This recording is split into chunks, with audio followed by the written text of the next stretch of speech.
नमस्कार दोस्तों, कैसे हो आप। मैं दीपक कुमार महर्षि हमारे YouTube चैनल विज्ञान वाला गुरु में आपका हार्दिक स्वागत करता हूं। दोस्तों, आज हम ऑक्सीकरण अंक के बारे में पढ़ेंगे। सबसे पहले हम ऑक्सीकरण अंक के जो नियम है उनके बारे में जानेंगे। तो ऑक्सीकरण अंक के जो नियम है वो 1, 2, 3, 4, 5 और 6 प्रमुख 6 भागों में मैंने विभाजित किया है ताकि आप इस पूरे कॉन्सेप्ट को अच्छे तरीके से समझ पाओ। तो पहला जो नियम है वो है मुक्त अवस्था के अंदर ऑक्सीकरण अंक जो है वो शून्य होता है। यानी कोई भी परमाणु है, कोई भी अणु है, अगर वो मुक्त अवस्था में है तो उसका जो ऑक्सीकरण अंक है वो क्या होगा, शून्य होगा। जैसे उदाहरण के लिए नाइट्रोजन गैस है, ऑक्सीजन गैस है, सोडियम है, potassium, chlorine, phosphorus, sulphur, iron और सिल्वर। या फिर किसी भी पदार्थ का अपरूप, जैसे कार्बन के 3 अपरूप होते हैं। कौन कौन से होते हैं दोस्तों?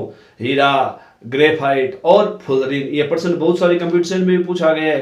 पुलिस, रेलवे वगैरह सब कंपटीशन में ये प्रश्न पूछा जाता है कि कार्बन के 3 अपरूप बताइए। तो कौन कौन से होते हैं? हीरा होता है, फ्लोरीन होता है और ग्रेफाइट होता है। तो यहाँ पे किसी भी पदार्थ का अगर अपरूप है तो उस अपरूप का ऑक्सीकरण अंक जो है वो हमेशा शून्य होता है। तो ये बात जो है वो आपको ध्यान में रखनी होगी। दूसरा जो अपना नियम है वो है आवर्त सारणी के अंदर वर्ग जो पहला है, यानी ऊपर से नीचे जो पहले वाली जो पंक्ति है, उस पंक्ति में जितने भी एलिमेंट है उन सभी एलिमेंट का ऑक्सीकरण अंक जो है वो क्या होता है, +1 होता है। यानी जो क्षारीय धातुएं हैं और उन क्षारीय धातुओं का ऑक्सीकरण अंक हमेशा क्या होता है, +1 होता है। ये बात आपको जो है वो आज गांठ बांध लेनी है। उसके बाद में आगे वाला जो है अपना वर्ग 2, यानी क्षारीय मृदा धातु। जैसे उसके अंदर बेरिलियम है, आपका मैग्नीशियम है, कैल्शियम है, स्टार्शियम है, बेरियम है और रेडियम है। इन सभी धातुओं का जो ऑक्सीकरण अंक है वो क्या होता है, +2। तो बात समझ में आ गई। पहला जो समूह है आवर्त सारणी में उसका ऑक्सीकरण +1 है। दूसरा जो समूह है उसका ऑक्सीकरण अंक कितना है, +2 है। यानी क्षारीय जो धातु है उनका ऑक्सीकरण अंक +1 है। क्षारीय जो मृदा धातु है उनका ऑक्सीकरण क्या है, अंक +2 है। फिर यहाँ पे देखिए तीसरा जो अपना नियम है वो है किसी भी आयन पर उपस्थित आवेश उसके ऑक्सीकरण अंक के बराबर होता है। मान लीजिए जैसे ये है अपना H+, तो H+ का ऑक्सीकरण क्या आएगा, H+ का ऑक्सीकरण अंक +1 आएगा। क्यों? क्योंकि यहाँ पे अपना नियम कहते हैं किसी भी आयन पर उपस्थित आवेश उसके ऑक्सीकरण अंक के बराबर होता है। तो क्या हो गया, इस पे H+ हो गया। इसी प्रकार से ये जो लिथियम है इस पे क्या होता है, +1 होता है। तो इसका ऑक्सीकरण अंक क्या हो गया, +1 हो गया। देखो मैंने यहाँ पे कुछ उदाहरण दे रखे हैं। एल्यूमिनियम है, एल्यूमिनियम की संयोजकता कितनी होती है, +3 होती है, इसलिए उसका ऑक्सीकरण अंक जो है वो +3 हो गया। मैग्नीशियम उसकी संयोजकता कितनी होती है, +2 होती है, तो उसका जो ऑक्सीकरण अंक है वो क्या हो गया, +2 हो गया। इसी प्रकार से मैग्नीशियम है, एल्यूमिनियम है, यहाँ पे देखिए सल्फाइड, तो सल्फाइड जो है उसका कितनी है संयोजकता, -2 है, इसलिए उसका जो ऑक्सीकरण अंक है वो क्या है, -2 हो गया। क्लोरीन का -1 हो गया, सोडियम का क्या हो गया, +1 हो गया, लिथियम का जो है वो +1 हो गया। इस प्रकार से जो आयन्स है उन आयन पर जितना आवेश है उस आवेश के बराबर जो है वो उनका ऑक्सीकरण अंक होता है। उसके बाद में अपना जो आगे वाला जो 4 नंबर बिंदु है वो बताता है यौगिक व अणु का ऑक्सीकरण अंक 0 होता है। यानी कोई भी यौगिक है, कोई भी अगर अणु है तो उसका ऑक्सीकरण अंक क्या होगा, 0 होगा। जैसे मैं उदाहरण के लिए समझाता हूं, जैसे मान लीजिए ये H2S गैस है, तो इस H2S गैस का जो है वो ऑक्सीकरण अंक 0 है। इसी प्रकार से मान लीजिए ये वाटर है, जल है, तो इसका ऑक्सीकरण अंक क्या मिलेगा, इसका ऑक्सीकरण अंक आपको 0 मिलेगा। इसी प्रकार से अपन देख लेते हैं जैसे क्लोरीन, ये गैस है, तो ये क्या है, अणु है, तो इसका क्या हो गया, अणु का ऑक्सीकरण अंक क्या हो गया, 0 हो गया। इसी प्रकार से बहुत सारे उदाहरण है अपने पास। मान लीजिए आपके पास जो है वो कैल्शियम क्लोराइड है, तो इसका ऑक्सीकरण अंक 0 हो जाएगा। कैल्शियम कार्बोनेट है तो इसका ऑक्सीकरण अंक 0 हो जाएगा। और बहुत सारे उदाहरण हैं, जैसे मान लीजिए जिंक क्लोराइड है, ऑक्सीकरण अंक 0 हो जाएगा। H2SO4 है, इसका ऑक्सीकरण अंक जो है वो 0 हो जाएगा। तो इस प्रकार से क्या नियम हो गया अपना, चौथा नियम क्या हो गया, यानी यौगिक व अणु का ऑक्सीकरणांक हमेशा शून्य होता है। ये बात आपको याद रखनी है। दूसरी बात क्या है इसमें, उनका बीजगणितीय योग भी शून्य होता है। बीजगणितीय योग क्या होता है, देखो बीजगणितीय योग मैं आपको बताता हूं बीजगणितीय योग क्या होता है और वो शून्य कैसे होता है। ये बात हमें यहाँ पे जो है वो एक्सप्लेन करती है कि बीजगणितीय योग क्या होता है, कैसे वो शून्य होता है। देखिए यहाँ पे देखिए, मान लीजिए अपने पास एक मैं एग्जांपल के लिए ले लेता हूँ आपका कैल्शियम क्लोराइड ले लेता हूँ। ये मैंने कैल्शियम क्लोराइड इधर लिख दिया। आप जानते हो कैल्शियम जो है वो क्या होता है, दूसरे समूह में आता है। कैल्शियम कहाँ आता है, दूसरे समूह में आता है। और दूसरे समूह में जो आता है उसका क्या होता है, यहाँ पे देखिए दूसरा समूह है, तो दूसरे समूह की संयोजकता कितनी होती है, +2 होती है, यानी इसका ऑक्सीकरण जो है वो +2 है। इसी प्रकार से यहाँ पे अगर हम देखें क्लोरीन है, तो क्लोरीन जो है वो क्या होता है, क्लोरीन पर माइनस आवेश होता है, तो इसकी संयोजकता कितनी होगी, इसकी संयोजकता हो गई आपकी ये 2 अणु, ये इसके क्लोरीन के 2 परमाणु, सॉरी अणु नहीं है परमाणु है, और -1, तो कितना हो गया, +2 -2 बराबर 0। इस प्रकार से बीजगणितीय जो योग है वो क्या होता है, शून्य होता है। देखिए एक उदाहरण और बताता हूं मैं यहाँ पे। अब यहाँ पे देखते हैं H2O, तो यहाँ पे हाइड्रोजन के 2 परमाणु है और इसकी संयोजकता +1 है। यहाँ पे प्लस और ऑक्सीजन का आप जानते हो ऑक्सीकरण कितना होता है, -2, गुणा कर दो तो 2, ये 2 हो गया, प्लस के 2 हो गए, ये जो 2 माइनस का हो गया। इस प्रकार से जो शून्य है वो इसका क्या हो गया, बीजगणितीय योग शून्य हो गया। एक उदाहरण और चलो लास्ट देख लेते हैं। दूसरा अपना उदाहरण है, मान लीजिए ये H2S गैस है, तो यहाँ पे 2 और हाइड्रोजन का +1 ऑक्सीकरण और इधर सल्फर का हो गया माइनस, तो क्या हो गया 2 प्लस और प्लस के 2 और माइनस के 2 जो है बीजगणितीय योग क्या हो गया, शून्य हो गया। इस प्रकार से क्या होता है, यौगिक अणुओं का बीजगणितीय योग जो है, उनके ऑक्सीकरणों का बीजगणितीय योग हमेशा शून्य होता है। इसी प्रकार से आगे देखिए, आगे जो है अपना नेक्स्ट बिंदु है वो है H+ का ऑक्सीकरणांक हमेशा +1 होता है। लेकिन कई स्थिति ऐसी होती है जहां पे प्रबल धन विद्युतीय धातुओं के साथ अगर वो जुड़ा होता है तो उस अवस्था में क्या होता है, उसका ऑक्सीकरण जो है वो -1 होता है। जैसे यहाँ पे लिथियम हाइड्राइड है, सोडियम हाइड्राइड है, पोटेशियम हाइड्राइड है, मैग्नीशियम हाइड्राइड है। यहाँ पे जो हाइड्राइड की जो स्थिति है उसके अंदर जैसे आप जानते हो, क्या जानते हो आप, कि कोई भी किसी भी आयनिक यौगिक में अगर कोई ऋणायन है तो उस ऋणायन को हम कैसे लिखते हैं, क्लोराइड। जैसे NaCl क्या हो गया, सोडियम क्लोराइड, तो क्लोराइड, तो क्या अंत में जोड़ा, आइड जोड़ा, तो यहाँ पे क्या हो गया, हाइड्राइड। क्या हो गया, हाइड्राइड, लिथियम हाइड्राइड, तो ओइड यानी आइड अंत में जोड़ते हैं, सोडियम हाइड्राइड, पोटेशियम हाइड्राइड और ये क्या हो गया, मैग्नीशियम हाइड्राइड। तो जब ये हाइड्राइड आई गए है तो इसकी जो ऑक्सीकरण क्या हो जाएगी, -1 हो जाएगी। ये अपने को ध्यान में रखना है। यानी अगर यहाँ पे जो कोई भी हाइड्रोजन है वो अगर एक ऋणायन के रूप में अगर जुड़ता है, जैसे ये तो धनायन आप जानते हो, लिथियम है, इधर सोडियम है, इधर पोटेशियम है, मैग्नीशियम है, तो ये यहाँ पे धनायन के रूप में जुड़ रहा है और ये जो हाइड्रोजन है वो ऋणायन के रूप में जुड़ रहा है। तो यहाँ पे इसकी जो ऑक्सीकरण अंक है वो हमेशा क्या रहेगा, -1 रहेगा। इसी प्रकार से ऑक्सीजन का ऑक्सीकरण अंक जो है वो हमेशा क्या होता है, -2 होता है। कई उदाहरण भी हमने देखे, जैसे पानी का भी हमने उदाहरण देखा यहाँ पे, तो पानी के उदाहरण में आपने देखा कि ऑक्सीजन का जो ऑक्सीकरण अंक है वो है -2। तो यहाँ पे जो ऑक्सीजन का ऑक्सीकरण अंक है वो हमेशा -2 होता है। लेकिन पेरोक्साइड की जब स्थिति हो जाती है, यानी पेरोक्साइड जब हो जाता है तो उस समय जो है वो इसका क्या होता है, ऑक्सीकरण अंक -1 हो जाता है। तो यहाँ पे इसका ऑक्सीकरण अंक क्या है, इस ऑक्सीजन का वो है -1। -1 क्यों हुआ, क्योंकि यहाँ पे ये क्या है, हाइड्रोजन पेरोक्साइड है। तो पेरोक्साइड की स्थिति में हमेशा क्या होता है, ऑक्सीकरण अंक जो है वो -1 होता है। इसी प्रकार से देखिए हेलोजनों का ऑक्सीकरण अंक जो है वो -1 होता है। हेलोजन का जैसे हमने यहाँ पे उदाहरण दिया, तो हेलोजन का जो ऑक्सीकरण अंक है वो क्या होता है, -1 होता है। तो यहाँ पे देखिए ये हेलोजन का -1 है।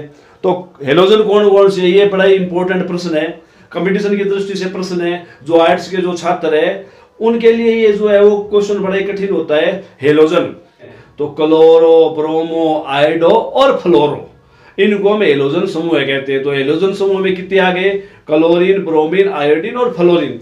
तो अगर मान लो हेलोजन जुड़ा हुआ हो, तो हेलोजन जैसे यहाँ पे हेलोजन है ये, तो उस समय इसकी क्या होती है, ऑक्सीकरण जो है वो -1 होता है। जैसे यहाँ पे क्लोरीन का जो है वो क्या हो जाएगा, +1 हो जाएगा। यहाँ पे जो है वो क्लोरीन का क्या हो जाएगा, +1 हो जाएगा। तो इस प्रकार से अगर हेलोजन के साथ अगर कोई जुड़ता है, क्या जुड़ता है, हेलोजन के साथ अगर मान लो क्लोरीन जुड़ता है तो उस समय क्लोरीन का जो ऑक्सीकरण अंक है वो +1 होता है। तो ये बात आपके स्पष्ट हो गई होगी। यहाँ पे अपने पास है ये है H2S।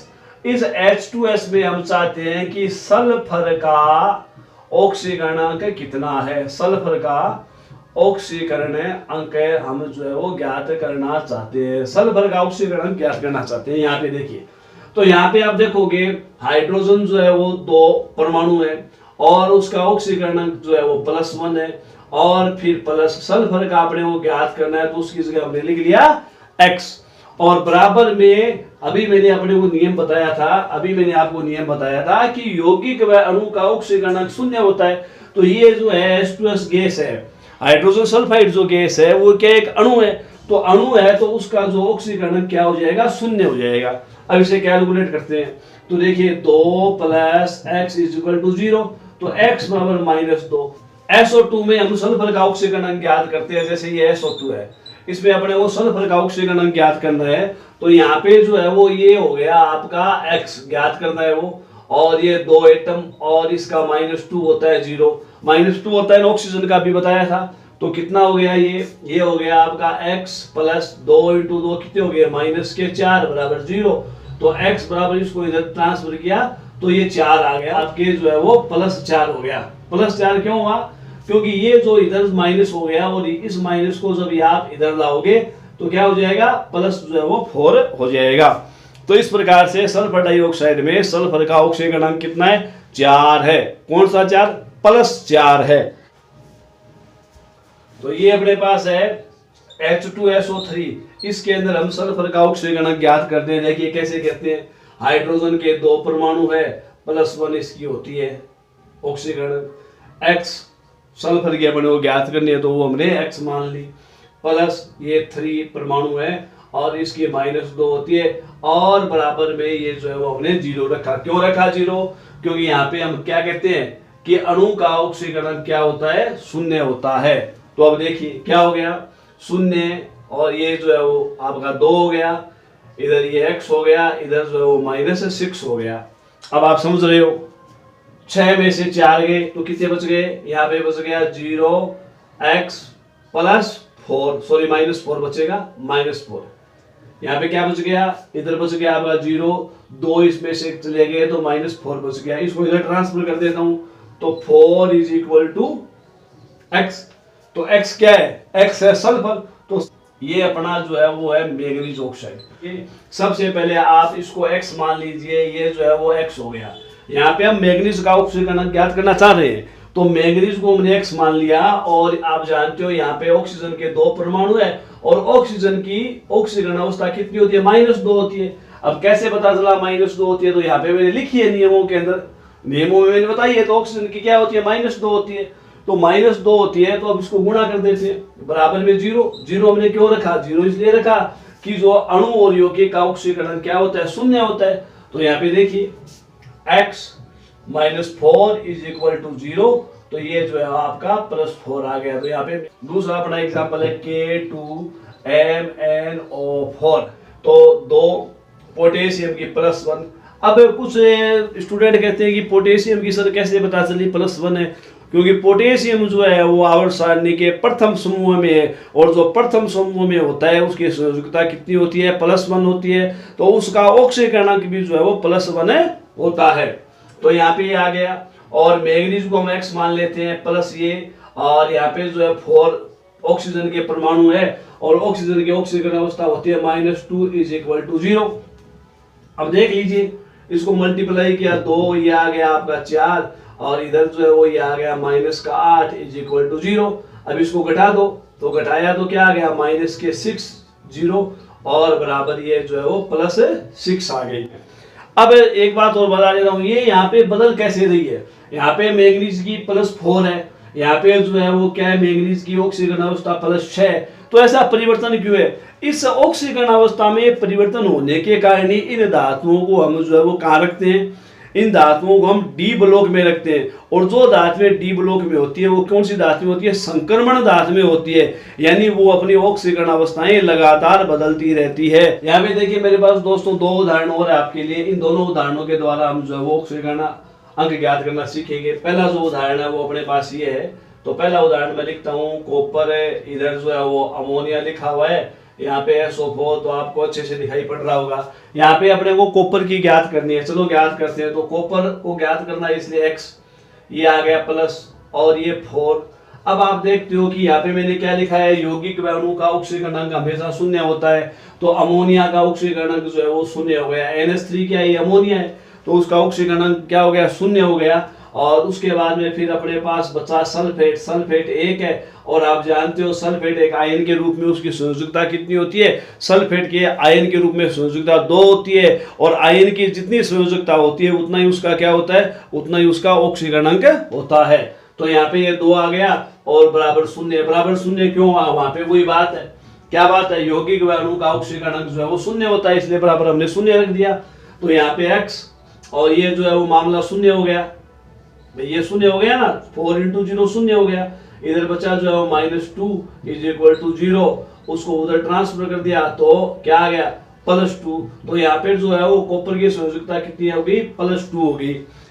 यहाँ पे जो है अपने को प्लेटिनम का ऑक्सीकरण अंक ज्ञात करना है, चलो ज्ञात करते हैं। तो प्लेटिनम को ज्ञात करना है, इसलिए हमने X मान लिया, प्लस ये 6 परमाणु क्लोरीन की ऑक्सीकरण होती है -1 = ये जो है वो इसके बैलेंस में हमने इसको लिख दिया। अब चलो मैं गुणा कर देता हूं, तो क्या हो गया? X -6 और ये हो गया -2। अब क्या करें? ट्रांसफर कर ले, -2 + 6, तो X बराबर क्या हो गया? +4 आ गया। तो ये +4 किसकी ऑक्सीकरण अवस्था हो गई? ये जो है यहाँ पे प्लेटिनम की जो ऑक्सीकरण अवस्था है वो +4 जो है वो हमें प्राप्त हो चुकी है। तो ये अपने पास 6 उदाहरण और है। इन 6 उदाहरणों के द्वारा हम ऑक्सीकरण अंक को और ज्यादा स्पष्ट रूप से सीख पाएंगे।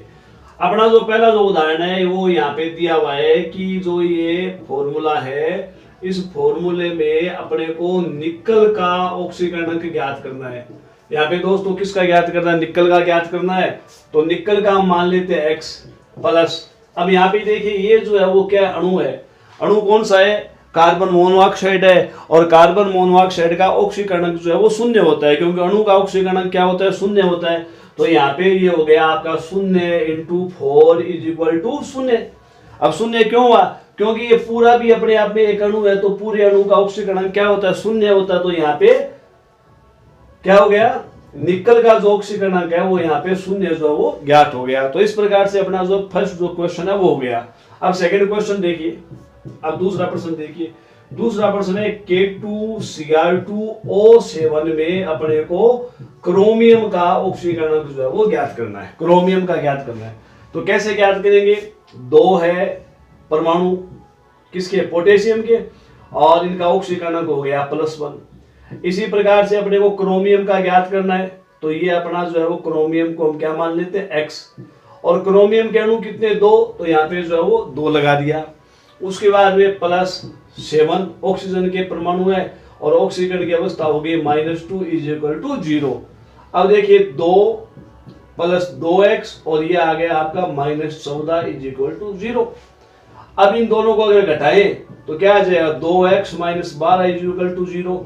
2x = 12, तो x बराबर क्या हो गया? 12/2 = 6। तो यहाँ पे जो है वो +6 जो है वो क्रोमियम की क्या आ गई? ऑक्सीकरण अंक जो है वो आ चुकी है। इसी प्रकार से आगे देखिए अपने पास ये है, ये क्वेश्चन अपने को करना है। तो यहाँ पे अपने पास है CH4 में कार्बन का ऑक्सीकरण अंक ज्ञात करना है। अब देखिए C को मान लेते हैं X प्लस हाइड्रोजन के 4 परमाणु है और हाइड्रोजन की +1 होती है। और चूंकि ये जो मेथेन है, ये मेथेन क्या है? एक अणु है, तो अणु का ऑक्सीकरण अंक क्या होता है? 0 होता है। तो ये हो गया X + 4 = 0, और इसको हमने उधर ट्रांसफर किया तो क्या आ गया? -4 आ गया। इस प्रकार से मेथेन के अंदर कार्बन की जो ऑक्सीकरण अवस्था है वो क्या है? -4 है। तो इस प्रकार से हम जो है वो ज्ञात कर सकते हैं। अब यहाँ पे देखिए अपने को इसमें जो है वो इसका ब्रोमीन का जो है वो ऑक्सीकरण अंक ज्ञात करना है। चलो ज्ञात करते हैं। मैं यहाँ लिखता हूँ BrCl3 में अपने को जो है वो ब्रोमीन का ऑक्सीकरण अंक ज्ञात करना है। तो इसको मान लेते हैं x प्लस ये आपके 3 परमाणु क्लोरीन की ऑक्सीकरण अवस्था -1 हो गई 0, तो x और उसको उधर ट्रांसफर कर दिया तो -3। तो यहाँ पे जो ब्रोमीन की ऑक्सीकरण अवस्था कितनी होगी, -3 जो है वो ज्ञात होगी। अब अपने को यहाँ पे जो है वो इसकी ऑक्सीकरण अवस्था ज्ञात करनी है। तो इसकी ऑक्सीकरण अवस्था के लिए मैं इसको लिख देता हूँ C6 है, H12O6 में जो है वो अपने को कार्बन की ऑक्सीकरण अंक जो है वो ज्ञात करना है। तो यहाँ पे देखिए कार्बन को ज्ञात करना है तो 6 कार्बन है और ये X, फिर प्लस यहाँ पे देखिए हाइड्रोजन के 12 परमाणु है और हाइड्रोजन की +1 ऑक्सीकरण अवस्था होती है, और यहाँ पे देखिए कार्बन के 6 परमाणु है और यहाँ पे जो है कार्बन की ऑक्सीकरण अवस्था होती है -2। तो इस प्रकार से हम इनको लिख सकते हैं। अब देखिए ये आ गया आपका 6x और इन दोनों को मल्टीप्लाई किया तो 12 आ गया, इनको मल्टीप्लाई किया तो 12 आ गया बराबर 0। अब आप जानते हो 12 में से 12 घट गए तो क्या बच गया, 6x = 0। तो x = 0/6 इज 0। तो इस प्रकार से यहाँ पे जो है वो कार्बन का ऑक्सीकरण अंक जो है वो क्या प्राप्त हो गया, कार्बन का ऑक्सीकरण अंक जो है वो यहाँ पे 0 प्राप्त हो चुका है। अब अपना जो है वो अंतिम उदाहरण बचा है आज के लिए। और दोस्तों यदि आपको मेरे द्वारा किए गए उदाहरण समझ में आ रहे हैं, यदि ये बिंदु आपको अच्छी प्रकार से समझ में आ गए हैं तो हमारे YouTube चैनल को लाइक करें, सब्सक्राइब करें और ज्यादा से ज्यादा शेयर करें। आप भविष्य में किस प्रकार की वीडियो देखना चाहते हैं वो भी मेरे को कमेंट बॉक्स में लिखें, ताकि मैं आपकी जरूरत के अनुसार वीडियो जो है वो बना सकूं। यहाँ पे देखिए, यहाँ पे अपने को Pb का ज्ञात करना है। तो Pb के कितने परमाणु है, 3, और इसको मान लेता हूं मैं x प्लस यहाँ पे 4, और ये जो ऑक्सीजन है उसकी ऑक्सीकरण अंक आप जानते हो -2 = 0। तो यहाँ पे क्या आ गया, 3x और बराबर ये जो है वो 2 × 4 हो गया 8 को इधर ट्रांसफर किया तो ये आ गया प्लस, क्योंकि यहाँ पे क्या आएगा 8 माइनस का आएगा, तो उधर क्या आ गया प्लस का आ गया, और x बराबर आ गया 8/3। तो इस प्रकार से जो है वो यहाँ पे Pb की जो ऑक्सीकरण अवस्था है, ऑक्सीकरण अंक जो है वो है 8/3 और वो भी प्लस में। तो इस प्रकार से दोस्तों हम ऑक्सीकरण अंक ज्ञात कर सकते हैं। ऑक्सीकरण अंक ज्ञात करने के बाद अब उनका उपयोग क्या होता है, उनका उपयोग जो है वो ऑक्सीकरण अंक विधि से समीकरणों को संतुलन करने में ये काम आता है।